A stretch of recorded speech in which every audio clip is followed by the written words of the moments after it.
La Colombie a progressivement baissé en intensité tandis que la RDC est parvenue à conserver davantage le ballon et à ralentir le rythme imposé par son adversaire. Car durant les 30 premières minutes, le scénario semblait annoncer un véritable naufrage. Les occasions colombiennes se multipliaient et la défense congolaise était constamment sous pression. Heureusement pour la RDC, Lionel Mpassi a sorti une prestation exceptionnelle maintenant son équipe en vie jusqu'au bout. La deuxième période a offert un visage bien différent de la rencontre. Les efforts considérables fournis lors du premier acte ont fini par peser physiquement sur les joueurs sud-américains qui semblaient beaucoup plus émoussés au retour des vestiaires.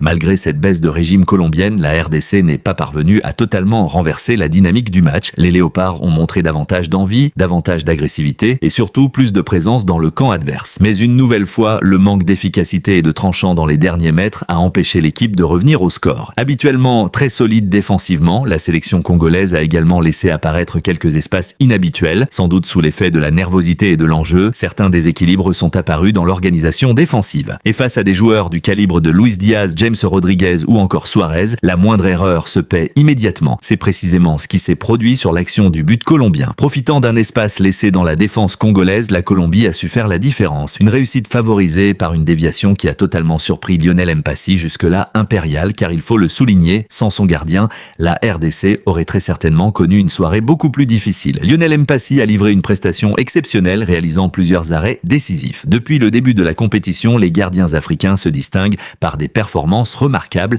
et le portier congolais n'a pas échappé à cette tendance.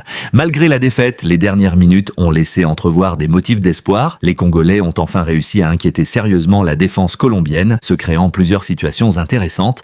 Ce sursaut démontre que cette équipe possède les qualités nécessaires pour rivaliser avec de grandes nations lorsqu'elle joue avec davantage de confiance et d'audace. Le principal regret reste donc ce manque de constance sur l'ensemble de la rencontre. Si les Léopards avaient affiché ce même état d'esprit pendant 90 minutes, l'issue du match aurait peut-être été différente. Cette défaite doit désormais servir de leçon. Dans les grandes compétitions, chaque rencontre représente une opportunité d'apprentissage. Les erreurs commises face à la Colombie devront être analysées afin de progresser avant le prochain rendez-vous décisif, car la RDC possède un effectif capable de réaliser de belles choses.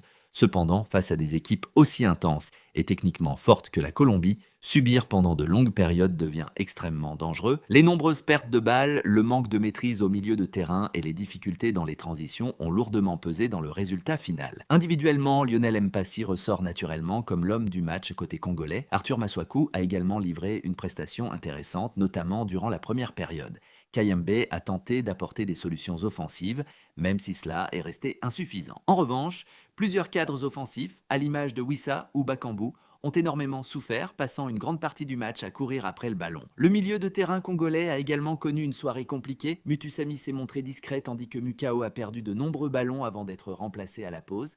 Globalement, la bataille du milieu a largement été remportée par les Colombiens. Il faut dire que cette sélection colombienne possède de sérieux arguments. Entre l'expérience de James Rodriguez, la vitesse de Luis Diaz et la solidité défensive incarnée notamment par Munoz et Sanchez, la Colombie a démontré qu'elle faisait partie des équipes les plus compétitives du tournoi. Au final, malgré la déception, tout reste encore possible pour la RDC. Les espoirs de qualification existent toujours. Les Léopards disposent encore de 90 minutes pour écrire leur histoire et aller chercher une place au prochain tour. Une chose est certaine, les supporters congolais devront continuer à croire en leur équipe. Tant que les calculs permettent encore d'espérer, rien n'est terminé. Le prochain match face à l'Ouzbékistan sera décisif et les Léopards auront l'occasion de prouver qu'ils ont tiré les enseignements de cette défaite. La route reste difficile, mais l'histoire n'est pas encore terminée. Attention toutefois à ne pas sous-estimer l'Ouzbékistan. Même si les Ouzbeks ont déjà encaissé 8 buts dans cette phase de groupe, ils conservent une chance de qualification parmi les meilleurs troisièmes.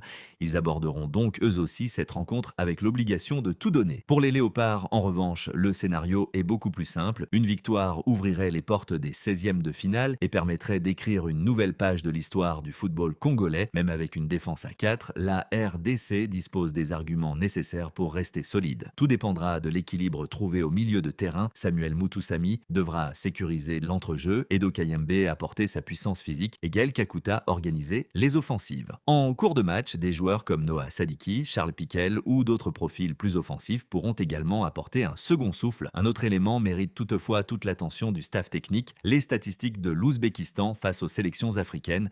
Elles sont largement favorables aux Ouzbeks, avec plusieurs victoires enregistrées ces dernières années contre le Burkina Faso, l'Ouganda, le Cameroun, l'Égypte, le Gabon ou encore le Soudan du Sud. Seuls le Sénégal et le Maroc ont réussi à éviter ou à infliger la défaite. Ces résultats démontrent une chose, l'Ouzbékistan est une équipe disciplinée, organisée et particulièrement difficile à manœuvrer. Les Léopards devront donc livrer une prestation complète avec de l'intensité, de la concentration et surtout une grande efficacité devant le but. Le staff de Sébastien Desabre se trouve désormais face à un choix stratégique majeur. Conserver une approche prudente ou miser sur un football plus ambitieux pour aller chercher cette qualification historique. La réponse sera apportée sur le terrain. Une chose est certaine, les supporters congolais attendent une réaction après la défaite contre la Colombie.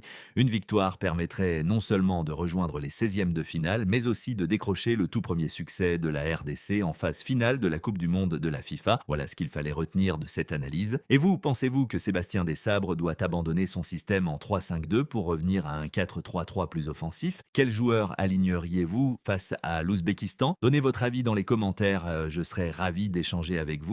À noter que les Léopards poursuivent de leur préparation avec une première séance d'entraînement programmée cet après-midi avant une dernière mise au point demain, puis le départ pour Atlanta où se disputera cette rencontre décisive. Merci à toutes et à tous d'avoir suivi cette vidéo. N'oubliez pas de laisser un like, de vous abonner et d'activer la cloche pour ne manquer aucune information sur le parcours de l'équipe nationale congolaise durant cette Coupe du Monde. On se retrouve très bientôt pour une nouvelle analyse.